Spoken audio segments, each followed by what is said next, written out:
Okay, so this is part two of the training intensities. So we left off right at the end talking about the kind of the purposes behind easy runs and steady state runs based on our pyramid that we were looking at in the beginning. So kind of working our way up that pyramid. We start tapping in marathon pace runs. Okay, well, what's the purpose behind that? It's going to help develop us to have lactate clearance capacity. And then as we go up to kind of short tempo runs, it's going to enable us to tolerate lactate in the body, VO2 max, maximize the utilization of oxygen consumption, and so forth as we keep on going up. I'm going to show you something cool too in a table that will put a lot of the stuff in perspective of why we do X amount of these kind of speed workouts, why we do an X amount of these kind of speed workouts, and so forth. And I believe it's the next one down here. So energy contributions. So looking at 5K and 10K races here or events, aerobic percentage, we're looking at about 85 to 90% of both those events are aerobic, and then about 8 to 12, or right here 10 for a 5K in the anaerobic lactate pace, and then 2 to 4% in our ATP energy zone. So these are our energy zones here: our aerobic, our anaerobic lactate, and our anaerobic alactic. That's where we don't even utilize oxygen. We're tapping into ATP for our energy. And so as you can see, we need to train. We still need to train in this zone here, just a little bit, so that so our bodies can get used to that accumulation and developing and utilizing ATP for energy. But not a lot. That's more so for when you're going and doing like a 400 meter race, or if you're doing a 200 meter race or 100 meter race, your ATP production is a little bit higher on the percentage scale.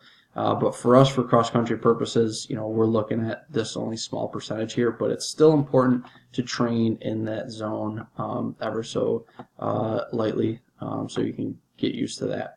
And again, too, with the 8 to about 12, 10% in your anaerobic lactic or glycolytic percentage here, that's, working up here.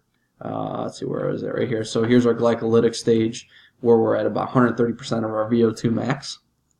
And that's the purpose I write here, is progression from acceleration and max velocity development to enable us to endure the previously developed speed.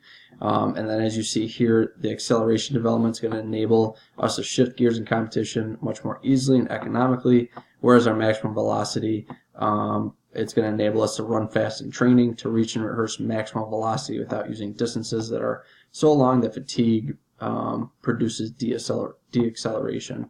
So these are also important too, like the final kicks in a race, for instance. You're looking at that. And so here's some like examples of those, just like 80-meter sprints, 40-meter sprints, things like that. Hill sprints, especially for the acceleration development, which I've sprinkled some hill workouts, I think, after week 9 of your summer training, after we've kind of developed that general speed and general endurance. Then we'll start tapping into more alactic sprints and glycolytic sprints in there as well. And then same thing with here. Here's our glycolytic special endurance workouts. Those will more so get into a little bit later in the season. Those are still like 200-meter workouts, run at like an 800-meter pace, for instance. So much faster than what you're probably used to, and so forth. So that's kind of cool too, to see where your energy contributions come from based on the race that you're doing. So training considerations for all three of those, for the aerobic stage, anaerobic lactic, and anaerobic alactic. So as we go into aerobic training, that's going to include your easy runs, steady state runs, marathon, some tempo runs, maybe a little bit of VO2 max stuff, but very little in this stage here. So aerobic conditioning, it's going to improve it's going to improve the body's ability to transport blood and oxygen. That's why we run at that pace that we do, because our heart rate needs to be in a specific zone for that. So parts of the aerobic training, you have your long run. Okay, again, that's easy pace. An endurance run, about marathon or steady state type of pace. You're going to get cellular development there for long runs and endurance runs. Tempo runs, so a little bit harder. You're going to start increasing lactate tolerance and what we call buffering capacities within that energy zone. And that's going to be done at that half marathon pace. Here's a work to rest ratio. So if you run for 5 minutes at this tempo pace, you rest for 1 minute. So that's kind of what that means here. If you run for 10 minutes, you rest for 2 minutes in that zone. Critical velocity, that's gonna so that we're able to increase our lactate threshold, and within that aerobic training, that's going to be done at that 10K pace. So again, too, I'm going to come up here, and if we relook at, where is it here? Let's see, right here. So our direct endurance support. Okay, we have some runs of those sprinkled in there in your summer training. For a woman, that's going to be run at that 10K pace, like I mentioned before. Maybe a little bit of the men too will be in that zone. So again, if we scroll back down here, it's going to increase your lactate threshold, and here's your work to rest ratio. So if you run for 3 minutes, you rest for 1. If you run for 6, you rest for 2, and so forth. And then our VO2 max, we're going to increase aerobic power through our max utilization of oxygen. That's going to be done at 3K to 5K pace, more so kind of going into direct endurance support there. And work to rest ratio, either like a 3 to 2, so if you run for 3, you rest for 2, or a 1 to 1 ratio, so if you run for 4, you rest for 4, type of thing, based on your intensity. So kind of remember those are run at 3K to 5K pace, so a little bit harder.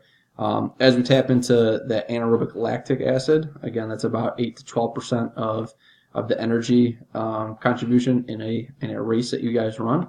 That's going to be us doing like repetition type of workouts, where we can improve our economy and efficiency, and that's done at about our 1500 meter pace.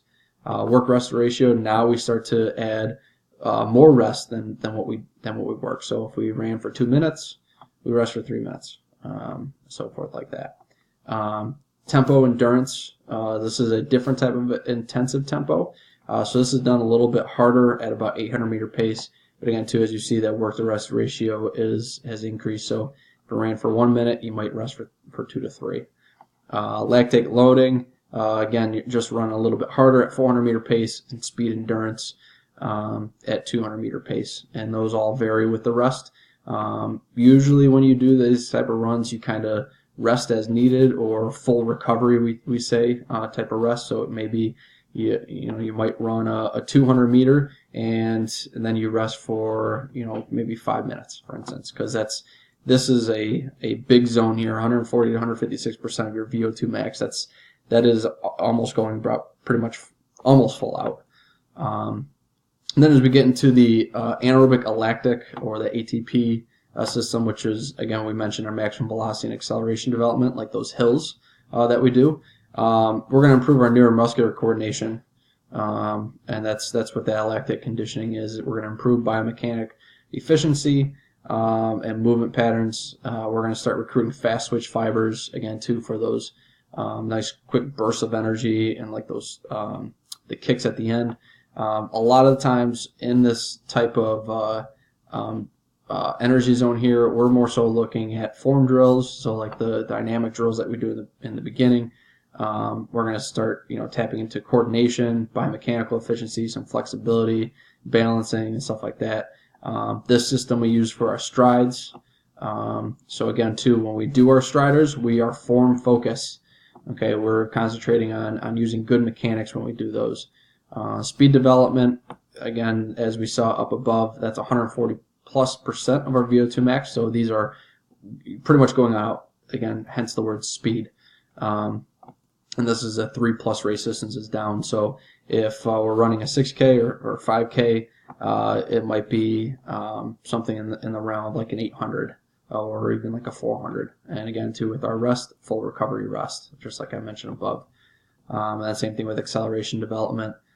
Same thing. We're going to increase explosive power. But again, too, we don't spend a lot of time in this area just because of the nature of our distance rate running. But we do need to spend some time in this area to help in certain parts of the race. And this is where our strength training is also, and maybe even some hurdle drills to work on some coordination and mobility, stuff like that.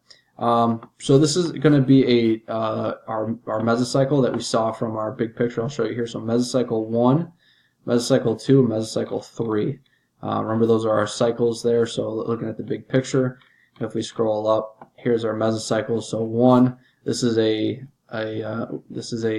14-day period here. Mesocycle 2 is going to include 1, 2, 3 14-day periods, and then mesocycle 3 is going to include 1, 2, and about 2.5, 3 14-day cycles in there. So for our first cycle, this is going to be kind of what you're looking at for that 14-day cycle. So on Monday, you have an endurance steady state run with a lift. Tuesday, same thing, except this time with the general strength circuit, and so forth down the road or down the line here. So you can kind of see, based on the training intent or the training considerations that we just talked about in part 1 and part 2, you can kind of see, okay, well, what's the purpose behind each workout, and then we kind of go in the second week here as well. So this will be starting June 3rd, that Monday, and then it'll run for these 2 weeks for the mesocycle 1. When we get in the mesocycle 2, that's when we start including that general endurance. I'm sorry, what was it called again? I'm blanking out right now. Yes, the direct endurance support. The direct endurance support. So that's that fartlek workout here that we start to add in. We even start to add in some economy reps. Okay, just a very little. I think on like the 400 plan, I have you do 1 400. That's just again to introduce that to the workouts, or introduce that to the plan, and then we do a progressive tempo run instead of the fartlek run, and I'll explain that in the plan as well, what that means compared to what a fartlek is and what the differences are. And then as we tap into mesocycle 3, so kind of just weeks before we come back to campus, we'll start adding in an aerobic support run type of pace with a direct endurance support reps. So, some paces in there, strides, hill sprints I have in here. So I think that started week 9. And then I start sprinkling some other stuff down here as well. So you notice that the thing that always stays the same are our long runs and cross training on the same days here for that. And we will talk a little bit more about heart rate training in the next video.